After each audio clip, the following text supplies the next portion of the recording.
This is Nonito Tanner Sr. You're watching PhilippineNews.com.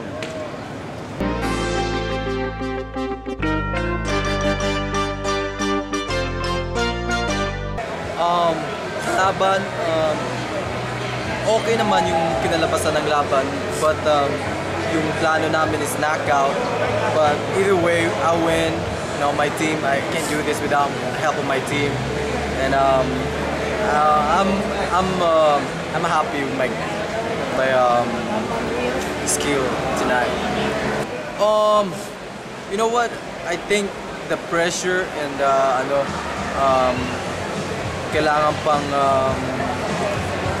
more punches, you know, and then I think that's it. But laban ako ng laban like almost every month. I think 3 times already, like almost every month. So I think I need a vacation. And after that, I'm gonna go to the Philippines and come back, hopefully title fight. And I still want to, you know, I want to win a fight and show to all my fans and my supporters, the team, that, you know, I'll be there. I'm gonna be there. I'm gonna be the world champ next year. Well, I don't care whoever right now, but you know, there's like champions right now.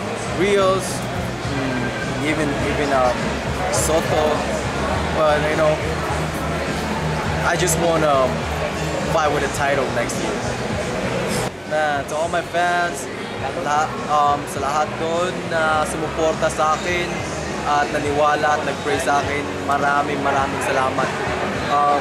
Sana po patuloy niyong suportahan, hindi lang po ako kundi lahat na mga Filipino fighters, dahil isa rin sila, or you know, represent din namin yung Philippines. At saka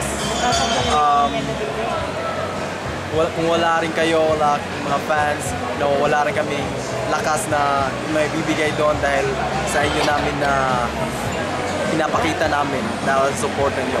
Kaya maraming salamat.